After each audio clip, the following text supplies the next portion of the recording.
विधानसभा न्यायाधिकरण में संविधान 10वीं अनुसूची के तहत दल बदल मामला जो है लोबिन हेम्ब्रम पर दर्ज किया गया है। बताते चले कि लोबिन हेम्ब्रम की जो मुश्किलें हैं अब कहीं ना कहीं बढ़ती हुई नजर आ रही है और इस पत्र को लेकर कहीं ना कहीं अब सियासी हलचल जो है वो तेज हो गई है।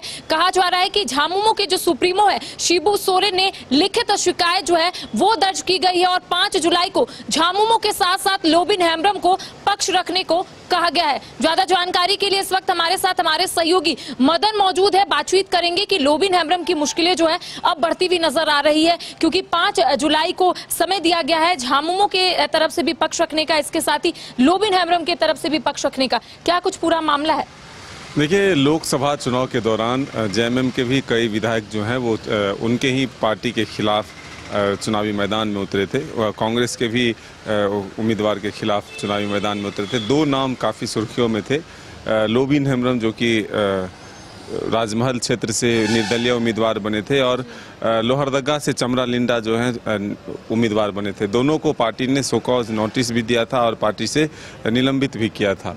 लेकिन अब लिखित शिकायत जो है पार्टी के केंद्रीय अध्यक्ष के द्वारा विधानसभा स्पीकर के न्यायाधिकरण में दिया गया, जहां की अब यह मामला जो है दर्ज कर लिया गया है। लोबिन हेम्ब्रम के खिलाफ दल बदल का मामला दर्ज किया गया और एक नोटिस दी गई है कि जिसमें वो अपना पक्ष रख सकते हैं। 5 जुलाई तक का वक्त दिया गया है कि आखिर पार्टी के खिलाफ जो गतिविधि का शिकायत दर्ज किया गया है तो इसके खिलाफ आप पर कार्रवाई क्यों न की जाए। तो ये एक पक्ष रखने का मौका जो है वो विधानसभा न्यायाधिकरण के द्वारा दिया गया। दूसरी तरफ अगर आप देखें तो जेएमएम को भी नोटिस दिया गया है कि वो भी अपना पक्ष रखे कि आखिर वो किस आधार पर अपने विधायक के पर जो है वो पार्टी के खिलाफ गतिविधि करने का आरोप लगाया, फिर और जो उनकी सदस्यता रद्द करने की जो मांग की गई तो वो आधार क्या है और क्या सच है क्या गलत है, यह साबित करने के लिए जो है कोर्ट में यह मामला चलेगा। अब इस पर सुनवाई भी होगी। तो अब देखना होगा कि लोबिन हेम्ब्रम की तरफ से क्या कुछ जवाब दिया जाता है। लेकिन ये बात तय है कि जिस तरह से लगातार सरकार के खिलाफ मुखरता से आवाज़ उठाते रहे लोबिन हेम्ब्रम, पार्टी के उम्मीदवार के खिलाफ ही चुनावी मैदान में उतरे।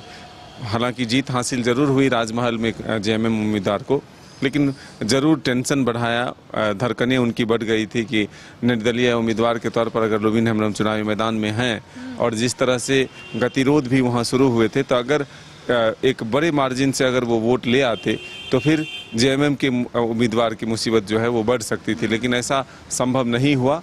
लेकिन बीच में तो लोबिन हेम्ब्रम को शायद समझाया गया था, जो खबरें सामने आई थी जब लोकसभा का चुनाव चल रहा था और ऐसे में जिस दिन लोबिन हेम्ब्रम घोषणा किए थे कि वो निर्दलीय चुनाव लड़ेंगे, क्योंकि उनका कहना था कि उन्होंने अपनी इच्छा व्यक्त जो है वो पार्टी के समक्ष रखी थी कि वो चुनाव लड़ना चाहते। साथ ही उनका ये भी कहना था मदन की अगर पार्टी की ओर से उन्हें टिकट नहीं दिया जाता है तो निर्दलीय चुनाव लड़ेंगे और वैसा ही देखने को मिला। तो क्या लोबिन हेम्ब्रम का वर्जन कुछ आया है, क्या कुछ वो बोल रहे हैं? अभी फिलहाल लोबिन हेम्ब्रम की तरफ से कोई बयान नहीं आया है। अभी हमने उनसे संपर्क करने की कोशिश की तो वो कल का समय मांग रहे हैं कि कल हम विस्तार से बातचीत करेंगे इस पर।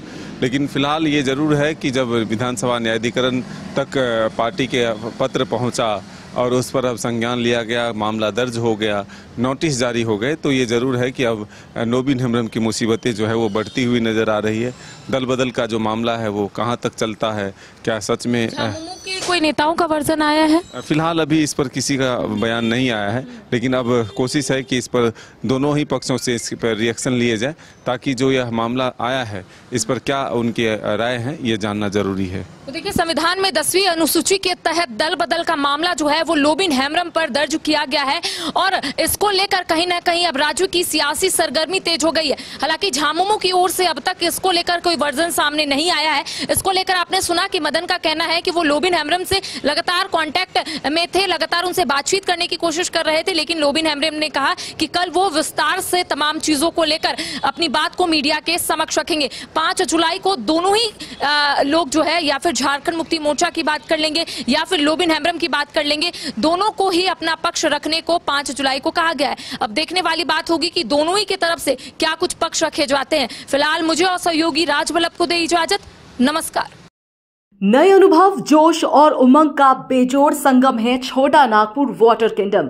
यहां आपको पुल पार्टी से लेकर वाटर वेव का होगा एकदम नया अनुभव। सबसे ज्यादा स्लाइड वाला राज्य का पहला वाटर पार्क का नाम है छोटा Nagpur water kingdom.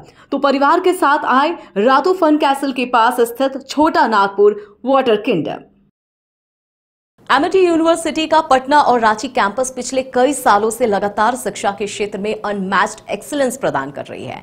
University research और इनोवेशन और के कल्चर को बढ़ावा देती है और यही कारण है कि यहाँ के शिक्षकों और छात्रों ने मिलकर अब तक 1000 से ज्यादा रिसर्च पेपर और 100 से ज्यादा पेटेंट फाइल किए हैं। 26 से अधिक पेटेंट पब्लिश्ड हुए हैं और 3 पेटेंट ग्रांट भी हो चुके हैं। और यही नहीं, यहाँ के फैकल्टीज और स्टूडेंट 100 से अधिक किताबें पब्लिश भी कर चुके हैं। यूनिवर्सिटी के दोनों ही कैंपस में स्टूडेंट्स को कॉर्पोरेट प्लेसमेंट प्रोसेस को क्रैक करने के लिए ट्रेनिंग दी जाती है और इसलिए एमिटी यूनिवर्सिटी अपनी स्थापना से ही देश विदेश के कई जानी मानी मल्टीनेशनल कंपनीज जैसे अमेजॉन, एक्सेंचर, जेपी मॉर्गन और GPT, TCS, Wipro, ITC, federal bank, Hindustan Unilever जैसे 180 रेप्यूटेड कंपनीज के लिए रिक्रूटमेंट की प्रेफर्ड चॉइस बन गया है।